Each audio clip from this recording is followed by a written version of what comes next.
How you going, guys? It's another night here in southeast Queensland, and it's a little chilly. Not too bad tonight, but I'm out here in the scenic room area, which is one of my favourite places to shoot here in southeast Queensland. And tonight we're doing something different. We're not going to be shooting the Milky Way tonight. It's totally going to be waiting all night for the moon to rise, which I can see over beyond the camera right now, rising. We're going to wait until the early hours of the morning, because tonight, or in the morning, we're going to be shooting the International Space Station transiting the half moon, well, 67% moon. That won't be happening though till about 5:15 in the morning.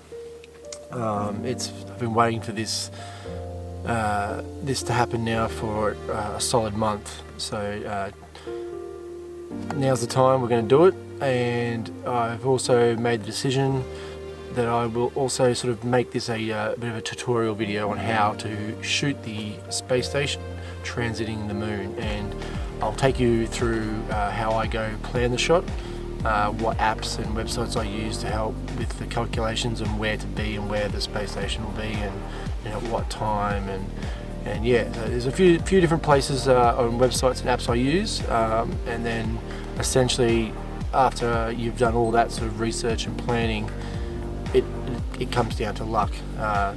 Luckily for me, the weather is perfectly fine. There's not a cloud in the sky. There's not forecast to be a cloud, so that's not going to be an issue. The only issue I can foresee that may arise in the morning is that we may get some fog, and I think even as we speak now, I think there's some fog coming through now in the shot because everything's sort of a little bit hazy. So that's the only thing that's sort of scaring me a little bit, but we'll see what happens. I'll take you through the apps and websites I use, and we'll start off with that.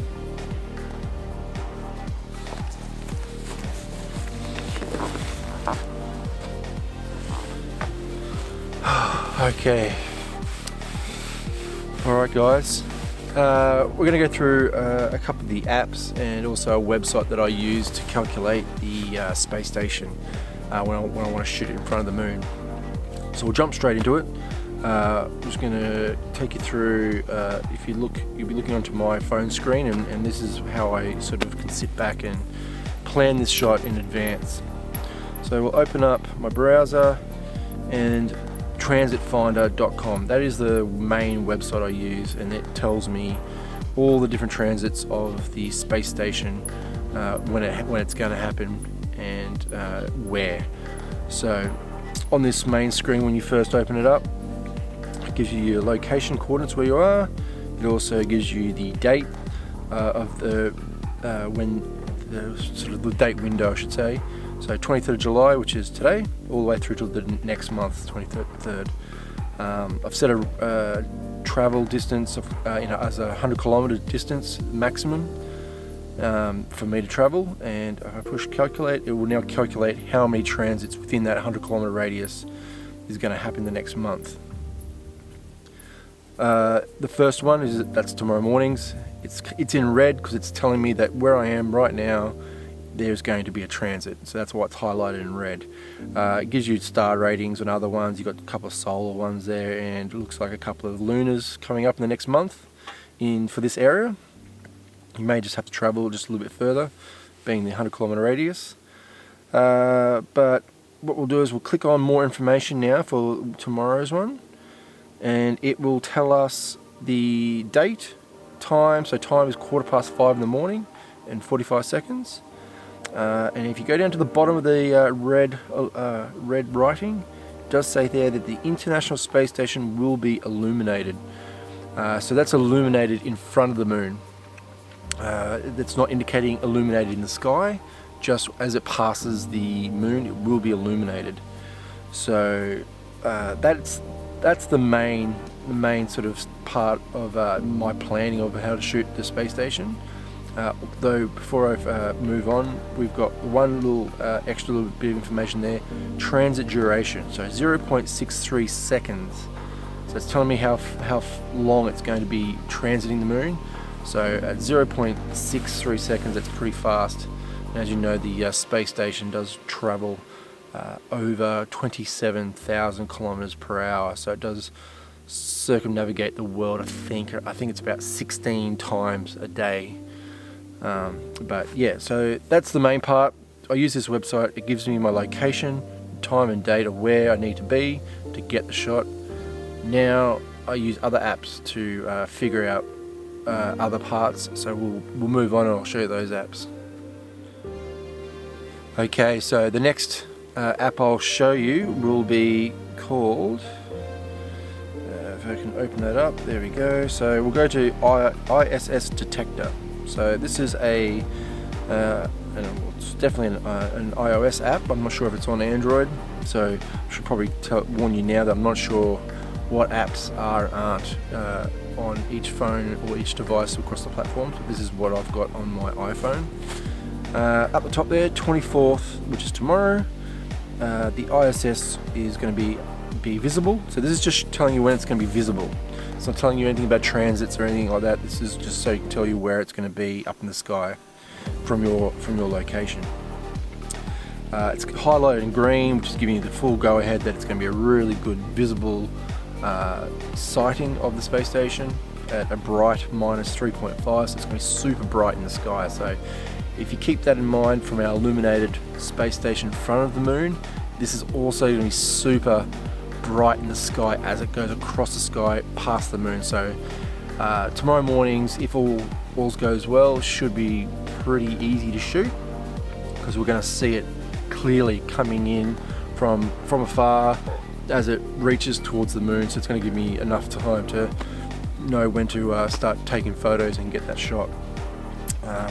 So it says here it's going to rise at 5:15 from into view, and then it will last until about 19 minutes past 5 at a degree of an 85-degree angle, which is going to be pretty high in the sky. So it's going to be pretty vertical, this shot.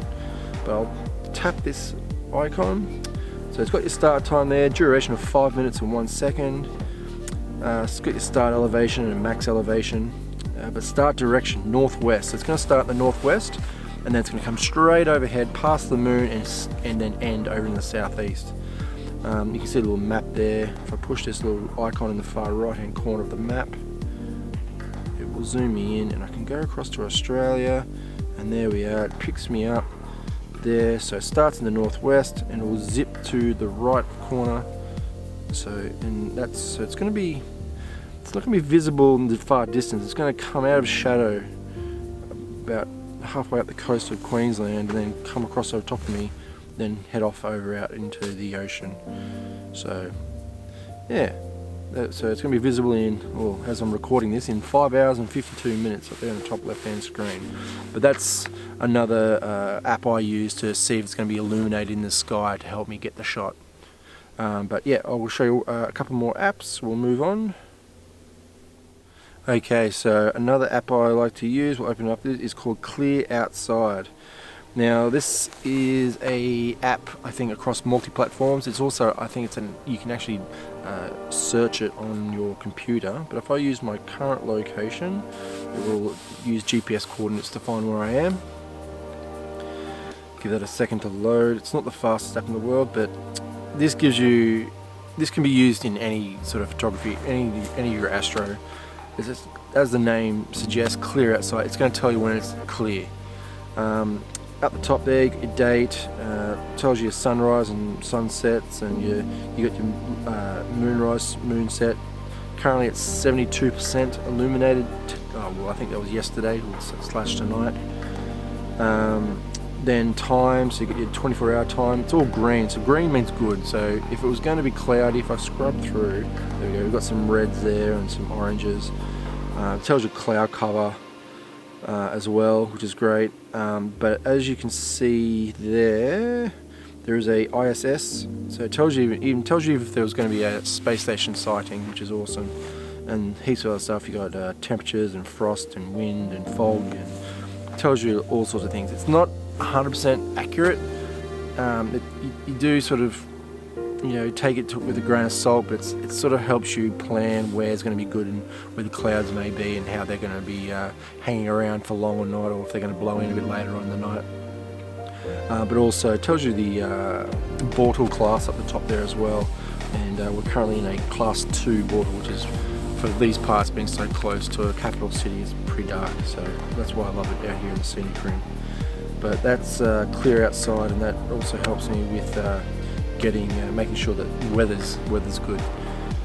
So I'll move on to the next app, which is the next app I would use would be just your plain weather app. Just use your weather app. So I know that I've got it here, so I've already got here Arachula, so that's the closest sort of place. It's the Darling Downs area. It gives you a roundabout sort of weather forecast, and tonight we're getting down to 4 degrees in the morning, which is going to be nice and cold, crisp air. They're not forecasting any fog, but it's going to be touch and go because it was fog yesterday morning. Closer to the city, so we'll see how it goes, but it is forecast to be clear, no clouds at all, which is fantastic. And yeah, that's the main apps that I use to find the best place to be, conditions, and make sure that I can get this space station shot. So with that said, that's about it. So now that we know where to be, how to shoot it, when, where it's coming from, we know it's going to be clear. Now we'll just now it's the luck side of things. Now we have to just hopefully wait and see, and hopefully, fingers crossed, that there's no thick fog in the morning. We're just going to go over our gear now and just make sure it's all ready to go, so when I wake up in the morning, it's all good to go. We can quickly set up and be ready. So yeah, I'll get my stuff ready now, and we'll get some shut-eye.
Good morning.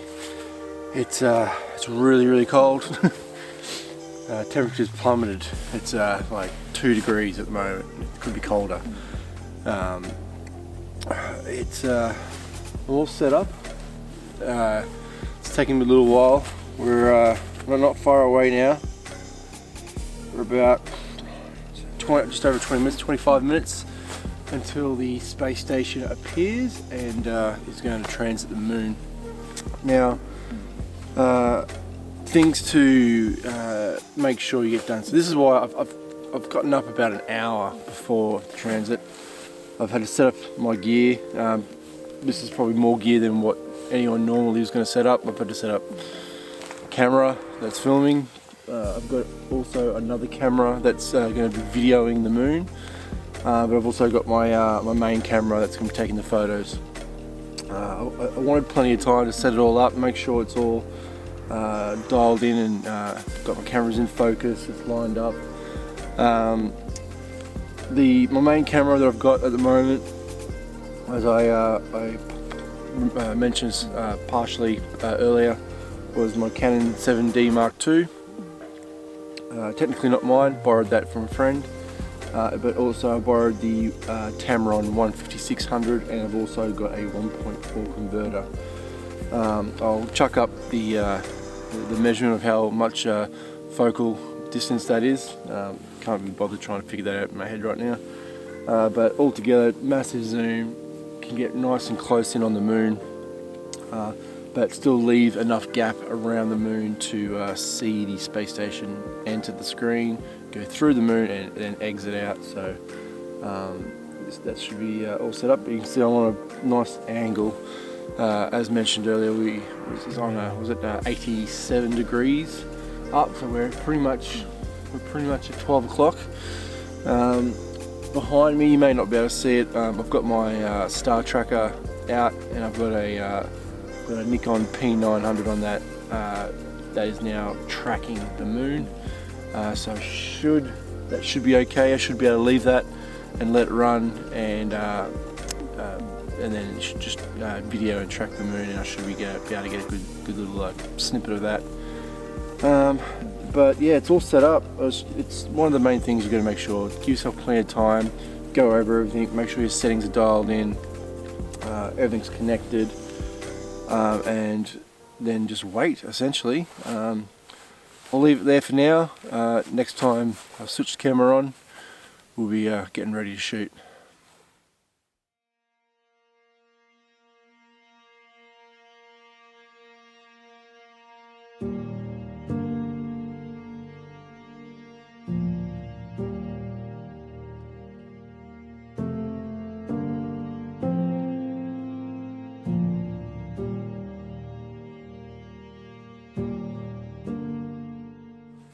Alright, we're getting really close now. We're 13 minutes past 5, so we're coming up to almost 2 minutes until transit. Just making sure that all my cameras are turned on and aligned. I'll probably start the video camera about a minute ahead, which I'll push record on that soon, and then I'll just focus on my main camera. Like I said, not everyone's going to be doing what I'm doing. You've just got your main camera, it makes it a lot easier, but you know, for silly me, I want to video it as well and also teach you guys how to do this. But saw a satellite go over before, and yeah, slightly crashed myself thinking that that was a space station, but it wasn't. But not long now. It's essentially a minute now, so I'm going to push record on the P900.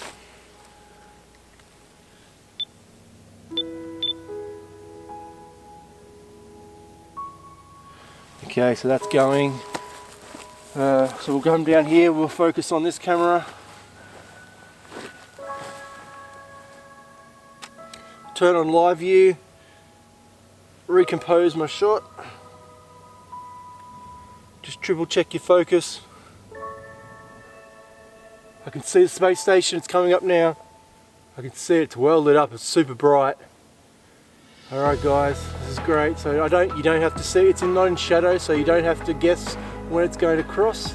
But I can fully see it approaching the moon right now. I have to be honest, it looks like it's going to miss, but it shouldn't. Are we ready?